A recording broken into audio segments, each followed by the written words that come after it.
Now, are you prepared for the end of the world? Happy, happy. Well, last week the government advised us all to have at least 3 days' worth of food and supplies in case of an emergency, such as a natural disaster or a pandemic or a power cut.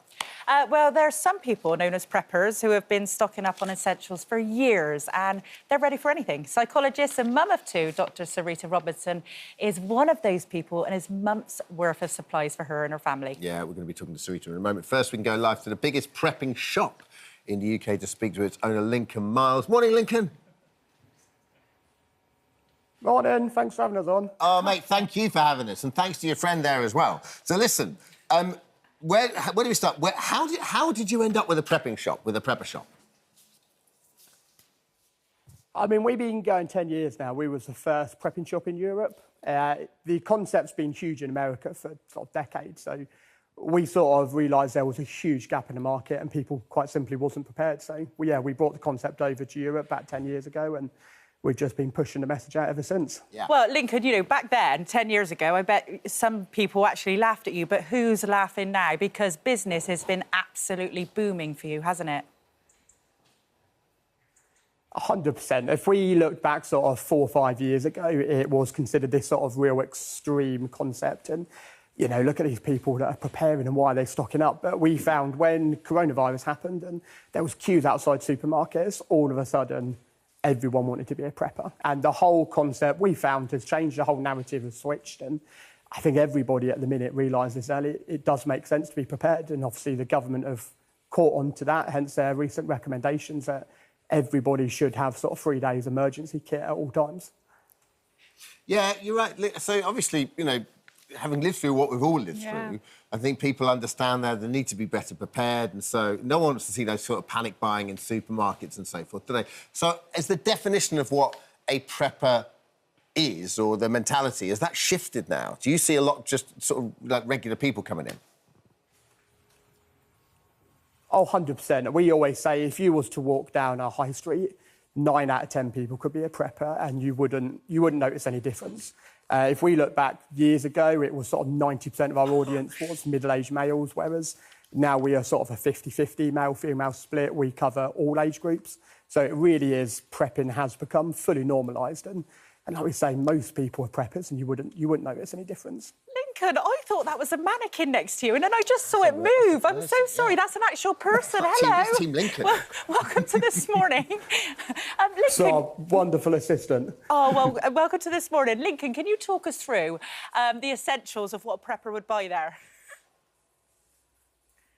Well, look, the essentials we always start is food and water. Without food and water, you're not going to be surviving any emergency. So we sell, for instance, these are wet meals. So these are military MREs, they're called, meals ready to eat. And we sell these in huge volumes down to single meals. We sell month kits up to 3-year kits on a pallet. But food is essential, and we would always recommend everyone keeps a month worth of food at all times. We sell things like big water purification, lifesaver jerry cans, where you can drink... if you think of the worst, dirtiest, most infected water, you can run it through that and your family can drink safe water at all times. We sell self-inflating sandbags. And this, for example, this is one of our, I suppose you'd call it the more extreme, this is our hazmat suits and respirators. So, you know, we can help people prepare for power cuts, flooding, food emergencies, all the way up to full nuclear war, essentially. So, yeah, we literally cover all bases of products. Lincoln, your friend there is looking great and modelling it very well. But what sort of things does the hazmat suit prevent you from getting? So these are all military specs. So these are the British military CBRN suits. So these, you know, chemicals, viruses, but these will go up all the way up to sort of nuclear threats. So these are, you know, the top of the top. These will protect against virtually anything you could ever experience in your lifetime. And in terms of cost, how much would a monthly pack cost, and how much is that natty hazmat suit? What's that going for? Honestly, I think the biggest surprise people find is we hear a lot is, you know, people can't afford to buy this sort of stuff, but we sell, you know, a month kit is about £150 to £180 of the military MREs. But they will last 25 years. You can literally put it away in a garage or a cupboard, forget about it. You know, a respirator, you're talking between £30 and £50 for a military spec respirator. The hazmat suits are about £22. So, you know, one thing we find, like water filters, you can get them for as low as £20, we sell them. So we Yeah, I think a lot of people view like the obstacle to prepping is the financial side and that people haven't got spare money to spend on it. But honestly, I think it costs a lot less than people would imagine it does off the bat. Thank you, Lincoln. Thanks, That's, Lincoln. Yeah, really, really helpful. Who's your buddy? Let's give him a shout out while we're here. This is Kai, the warehouse manager at Prepper Shop. That's right. Cheers, well mate. done. Appreciate it. Have a good day, Lincoln. Thank you. Thanks, Lincoln. We're joined by Sarita Robinson now, and you've actually got a psychology and human survival, haven't you? And you are a prepper. Can you talk us through, Sarita, what sort of things that you prep for and what you've got in your cupboards? Absolutely. So prepping is just preparing for emergencies or disasters that might happen. So for 25 years, I had a pandemic kit under my sink, which finally came in handy in March 2020. But since then, it's things like an energy blackout. So maybe a fire in a substation, you use electricity. Down in Devon, we've seen cryptosporidia and a loss of water supply. So it's just thinking about things that might go wrong and then preparing for those eventualities. And I think it's important to say that we're not trying to scare the nation here, No. But I remember when it was COVID and you went into a supermarket and there was nothing on the shelves. Awful, and isn't it? for years I've laughed at these preppers, and at that moment I thought, who's laughing now? Same, you know, 100%. yeah. And now I do prep myself. So yeah, we're not trying to scare anybody. We're just saying you will feel better with. If you look around here, right, this is just our art department put together. Like a lot of this stuff you would have in your cupboard anyway, right? So it's not. That's right. It's not taking a math. Is this all your stuff? This is all my stuff, yeah. So, Amazing. yeah. Thanks for bringing it in. I know, right? I feel a little bit naked without it being at home, but it's all my kit. And it's just simple things like, think about kitchen. How would you prepare for an emergency in the kitchen? A little fire extinguisher, fire blanket, burns kit. It's very cheap to buy, and once you've got it, you've got it. But if you happen to, have an incident, you burnt yourself, then you can treat that before you have to go to A&E. So it's just about thinking about what could go wrong, and then having that mindset to think, yeah, I can deal with this. I've got the kit ready. That's the thing. If you've got first aid kit and you've got a way of purifying water, you're kind of halfway there, really, aren't you? Yep, so the thing that I love best is the water-to-go bottle. There are other filtration devices, available. So basically, you can fill that with water, like rainwater or any sort of water that you come across. It's got a carbon filter in it, and you can just drink it and it'll filter as you go. I got one of those. Yeah, I've got two of them actually. They're great for reducing plastic waste as well if you're going abroad, and you don't have to rely on buying bottles and bottles of water. You can just get your water to go. I've just invested in one of these as well. Absolutely, yes. This is a little radio, so it's a little wind-up radio, so you can generate the charge. It's got a little battery on it. I think it would very slowly charge your mobile phone as well. But radio too. And it's got a light on it, which is great. It's got a light on it, really but one of the things that we might find is that electricity goes out, you can't charge your mobile. How are you going to stay in contact with, any warnings or messages that are coming out from the government?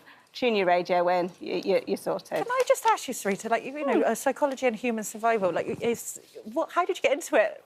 Yeah, so I think I've come from a family of preppers. My mum was from a very remote little island called Mauritius. She came over in the 1970s to work in the NHS, but she remembered, back in her childhood when there'd been a cyclone, her dad, my grandfather, had lost his income, the boat, the house, everything. So house, right? Yeah, and it's just that realisation that actually we're very, in the Western world, cosseted from these things that can go wrong. We don't think about how suddenly they can go wrong, but she was obviously very aware of that. So also now, always had a good stockpile of food. Like you said, whether it's a disaster like the pandemic or something like even something man-made like our water problems at the moment. There's more tangible reasons now to be prepared than ever before, aren't there? I think so. I mean, if you look throughout history, we've always had challenges, even in the UK, and the pandemic was a really good reminder that things can go wrong and can go wrong quite quickly. And if you're prepared for them, then actually when that moment happens, you're not going to be in a situation where you feel that things are going out of control because you have actively prepared. Sarita, just quickly, what is that? So this is a really great gadget. This is an emergency hammer, and basically just keep it in your car, and if you do get in, unfortunately, to something like a traffic accident, then it will cut your seatbelt and it will smash the window. I saw one of these advertised, because basically modern cars, you can't, if the worst comes to worst, you can't really get out as easy. I didn't know that. It can be quite tricky with the electrics if they fail, so yeah. So this bag is always on hand for you to take, is all packed, is ready to go when you need it? That's my go bag. Now, everybody thinks a go bag is a really complicated thing, and they might steer away from not creating one because they don't know what needs to go in it. But I say that, you know, young parents actually have go bags with them all the time. It's a nappy sack, basically, but for adults. So all that's got in is a change of clothes, a first aid kit, my little radio, water supply, and just things that would help me get through 48 hours away from home a little bit more comfortable. Sarita, Thank you, Sarita. Also, Thank Sarita, you if very worst comes much. to worst, we'll come around your house, because Yeah. this little steak sauce and some nice you. pudding, we are in for a good feed up there. Got to prep well. Thank you so much for visiting our This Morning YouTube channel. We upload new content every single day, so go ahead and hit that subscribe button, and we'll see you in the morning.